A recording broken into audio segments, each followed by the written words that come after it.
Welcome to LC Screen Talk. My name is Larry, and this is my review of Dumb and Dumber 2.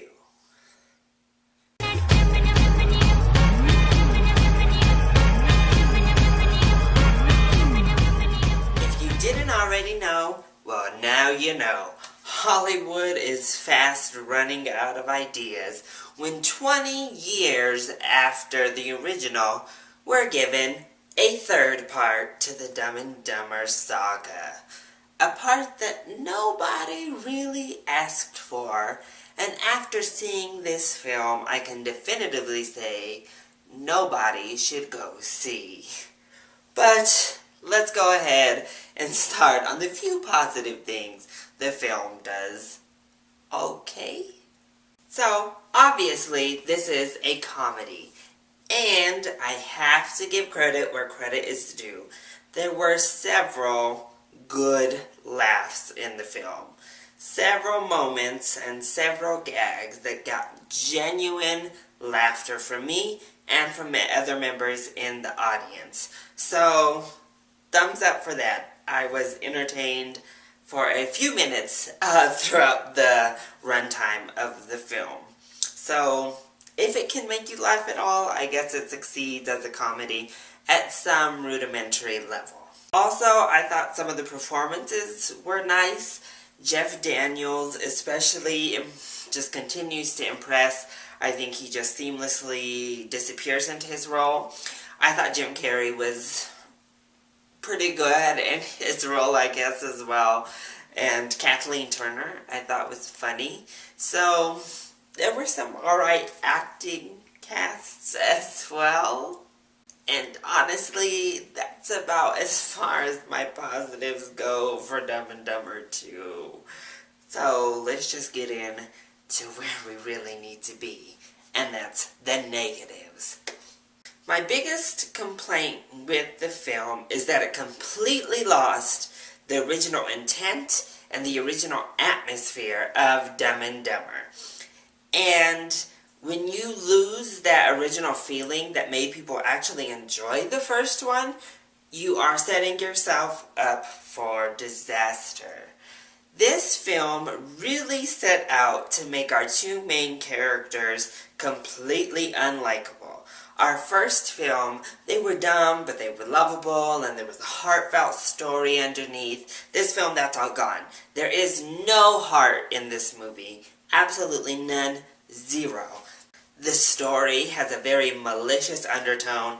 The gags are all very malicious. They're hardly even kind to each other and not kind to the people around them. So they're not just like lovable idiots.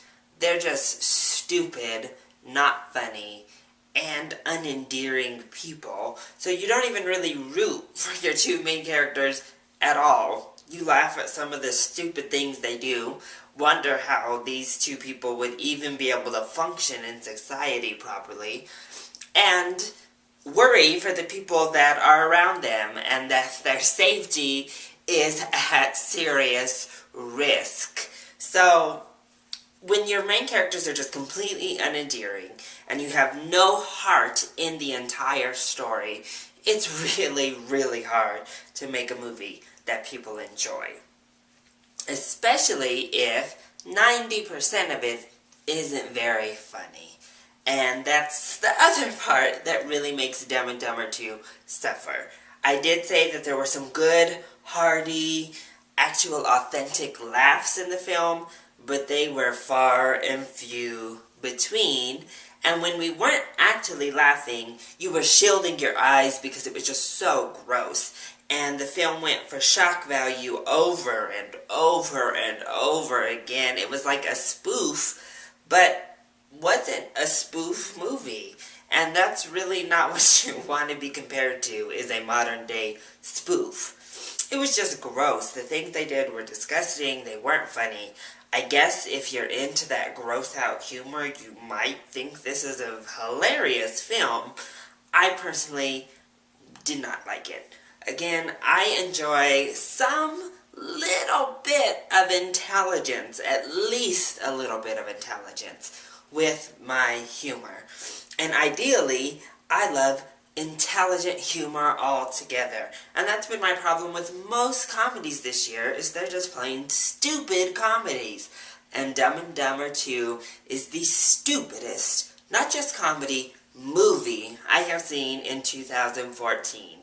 It's gross, it's unintelligent, and it has absolutely nothing to say, nothing new to offer. This is the franchise that honestly should have stayed put in the 90s, because it does not succeed in 2014. Many would argue it barely succeeded when it originally debuted. So, overall, I do not recommend Dumb and Dumber 2. If you are a fan of the first one, I think you will be greatly disappointed with this new offering. If you weren't a fan of the first one, then you probably have no interest at all in it. If you like very stupid movies that have a uninteresting, uninspired concept that like to gross you out, this one's right up your alley. So rush out and pay full price. Get swindled out of your money. Everybody else, stay away. Well, that has been my review of Dumb and Dumber 2. I hope you enjoyed it, and if you did, go ahead and click like down below, and subscribe to the channel while you're at it, so you are always up to date on our latest videos. I love you all so much for your support. Thank you for watching, and I'll see you next time. Bye!